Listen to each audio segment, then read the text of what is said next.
I used to go visit my grandfather and my uncle on the weekend. And I used to sleep in the room in the basement, and my uncle had a room in the basement. For him and some friends used to sit out in the basement, and they used to have all this white powder stuff on the table and stuff like that. And I just used to be peeping through the crack of the door watching them. And they used to be out there with the cards and mixing and all that. And I didn't know what they was doing. But after they would put them in these little capsules and bag them up, they would sit at the table and then they would snort some. So they would take and put it in places in the basement and things like that. So one day I got curious, and I went to one of the places where they had put some of them at and took 5 of the little capsules and took them to school.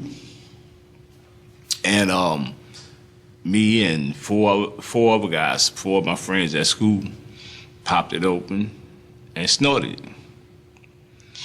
And we snorted about 2 of them. And after we snorted them, when we woke up, we was in the hospital. And I was about 9 years old. I've been using drugs for 40 years now. Imagine your life if no one said they were proud of you.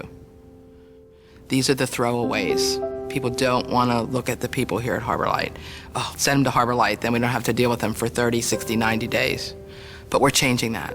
I'm 15, I was smoking marijuana, and then I graduated and started smoking PCP. And when I got introduced to crack cocaine, it started a very, very, very swift downward spiral of a lot of my morals and principles. My life before I came into Harbor Lights was the life of a criminal. I learned how to prostitute, pickpocket, and shoplift. I got incarcerated for armed robberies. I robbed a cab driver once with a magic marker, made him think I had a pistol. I hope I never be like one of the ladies who knew they were pregnant and still got high, still used, still drank, still smoked crack. But I was one of them, and I feel so bad that I did it. I have a beautiful daughter that I love so much, and she's glad that I'm here at Harbor Light.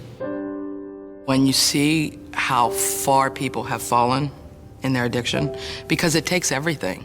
It takes their family, their esteem, their money, their looks, their hygiene, because you'll do anything for a fix when you're addicted.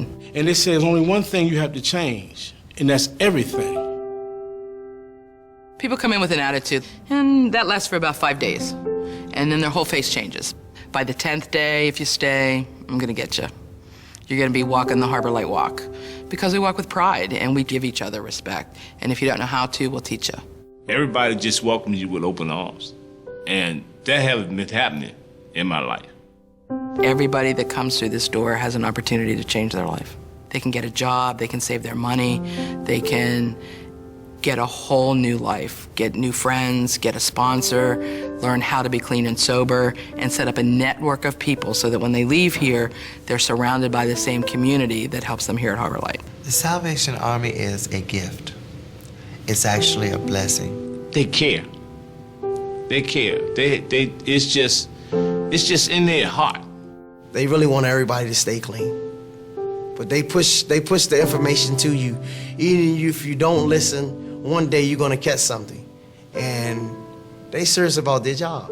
They're giving me the tools to use when I leave to not pick up ever again. The Salvation Army is a spiritual-based program. And when you give to the Salvation Army, you're giving to God. 100% of your money goes to make a difference here every day. Anything you want to bring as a gift to the Salvation Army, we're going to put it to good use. And if it's something we can't use, I'm going to turn it into dollars that we can use.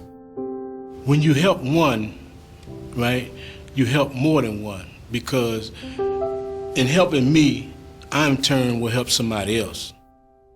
You can change your life. Just don't get caught in your story. Just leave it as a story. It's just a story. It doesn't have to be what you are. The stories of where these people have come from to where they are standing here today in Harbor Light just makes you proud. Today make 110 days I've been clean. I can be a better parent to 11-year-old who really needs her mother. I don't have to put drugs in my system anymore. I can put God in my system. I don't have to carry a gun no more. I can carry my Bible. You know, and they just taught me the coping skills and they taught me how to rethink my thinking. I've never owned nothing, never bought nothing, never copped nothing, never shopped nothing. Meaning everything that I've owned or thought I owned wasn't mine. I've never paid rent nowhere. I've never owned a car. The only cars I ever drove was stolen. So my dream is just to have my own key, to turn and put my key in my door, and unlock my door, without having nobody worry about nobody knocking on my door saying you got to get out. That's just a small part of my dream.